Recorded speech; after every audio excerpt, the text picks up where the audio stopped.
Hey Swara, welcome back to my channel. అందరూ ఎలా ఉన్నారు? అందరూ బాగున్నారని కోరుకుంటున్నాను. సో ఫ్లఫీగా రైస్ కేక్ ఎలా తయారు చేయాలో చూద్దామా? మైల్డ్ స్వీట్తో చాలా బాగుంటుందండి. సో ప్రాసెస్లోకి వెళ్ళిపోదాం. ముందుగా రేషన్ బియ్యం అయితే ఇలా 4 hours సోక్ చేసి వాష్ చేసి మంచిగా పక్కన పెట్టుకోవాలి. ఏ రైస్తో చేసుకోవచ్చు, బాగానే ఉంటుంది. అండ్ నెక్స్ట్ వచ్చేసి కొన్ని అటుకులు కూడా తీసేసి కొంచెం ఒక హాఫ్ బౌల్డ్ అవి కూడా నానబెట్టుకొని మంచిగా వాష్ చేసుకొని పక్కన పెట్టుకోవాలి. ఇలా వాటర్ లేకుండా మంచిగా తీసి పక్కన పెట్టుకోవాలి. అండ్ నెక్స్ట్ వచ్చేసి కావాల్సిన ఇంగ్రీడియంట్స్ వచ్చేసి నెయ్యి, యాలకులు, పచ్చి కొబ్బరి, ఎండు కొబ్బరి, నెక్స్ట్ వచ్చేసి మనం సోక్ చేసుకున్న అటుకులు. అండ్ దెన్ ఒక మిక్సర్ జార్ తీసుకొని ఇలా మనం నానబెట్టుకున్న బియ్యం ముందుగా వాటర్ లేకుండా ఇలా యాడ్ చేసుకోండి మిక్సర్ జార్లోకి. చూసారు కదా, వీడియోలో చూస్తున్నారు కదా. అండ్ నెక్స్ట్ వచ్చేసి మనం అటుకులు నానబెట్టుకున్నాం కదా, అవి కూడా ఇలా వాటర్ లేకుండా స్క్వీజ్ చేసుకొని మంచిగా యాడ్ చేసుకోండి. ఇలా వాటర్ ఏమీ లేకుండా చూసుకోండి, కావలిస్తే యాడ్ చేసుకుందాము.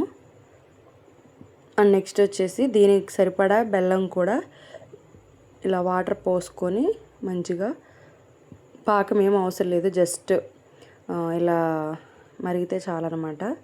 ఈ లోపల ఇదే మిక్సీలో పచ్చి కొబ్బరి ముక్కలు కూడా వేసుకోండి. చూసారు కదా, ఇలా వెనకాల బ్లాక్ పార్ట్ తీసేయండి. అండ్ నెక్స్ట్ వచ్చేసి యాలకులు ఒక 4-5 ఇలా తీసుకోండి. అండ్ నెక్స్ట్ వచ్చేసి జీలకర్ర కొంచెం. అండ్ నెక్స్ట్ వచ్చేసి స్వీట్ని అడ్జస్ట్ చేయడానికి కొంచెం సాల్ట్. ఇలా వీటిని వాటర్ వేసుకొని లైట్గా ఇలా మెత్తగా గ్రైండ్ చేసుకోవాలన్నమాట. వీడియోలో చూస్తున్నారు కదా, ఈ కన్సిస్టెన్సీ అనేది ఉండాలి. అండ్ నెక్స్ట్ వచ్చేసి పాకం అయితే రెడీ అయిపోయింది. సో దీన్ని అయితే మనం స్ట్రెయిన్ చేసుకున్నాం. సో దట్ ఏంటంటే ఏమైనా డస్ట్ పార్టికల్స్ ఉంటే రిమూవ్ అయిపోతాయని చెప్పేసి. ఎప్పుడైనా సరే బెల్లం ఇలా మనం తీసుకోవాలి, లేదంటే డస్ట్ పార్టికల్స్ ఉండిపోతాయి. అండ్ నెక్స్ట్ వచ్చేసి ఇలా పాకం కూడా యాడ్ చేసి దీంట్లో ఇలా కలపండి. సో చూసారు కదా, దాని పాకాన్ని మనం ముందుగా రెడీ చేసుకున్న బ్యాటర్లో యాడ్ చేసి ఇలా తిప్పాలన్నమాట. చూస్తున్నారు కదా, లంప్స్ లేకుండా మంచిగా ఇలా తిప్పుకొని పక్కన పెట్టేసుకోవాలి. లైట్గా సోడా ఉప్పు వేసుకోండి. సో అది కూడా వేసుకుని ఇలా మంచిగా తిప్పుకోండి. సో మనం కేక్ చేసే కుక్కర్ తీసుకొని ఇలా మంచిగా నెయ్యి వేసుకోండి. నెయ్యి అంత ఎక్కువ వేసుకుంటే అంత బాగుంటుంది, ఫ్లఫీగా వస్తుంది.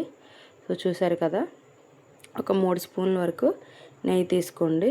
సో మొత్తం మంటని హైలో ఉంచేయండి.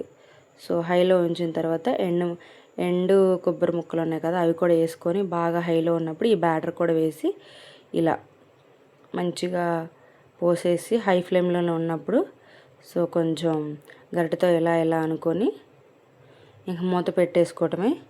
మధ్యలో తీసుకుంటా విజిల్ తీసేయండి. విజిల్ తీసేసి ఇలా మధ్యలో చూసుకుంటూ కేక్ని బేక్ చేసుకోండి. సో అంతే. చూసారు కదా, నాకైతే 40 to 45 minutes పట్టిందండి మీడియం ఫ్లేమ్లో కుక్ చేస్తే. టేస్ట్ అయితే అదిరిపోయింది. ఎప్పుడైనా కేక్ తినాలనిపించినప్పుడు ఎప్పుడు బేకరీ నుండి కాకుండా ఇలా ఇంట్లోనే హెల్తీగా తయారు చేసుకుంటే చాలా బాగుంటుంది. ఐ హోప్ ఈ వీడియో మీకు నచ్చిందని అనుకుంటున్నారు.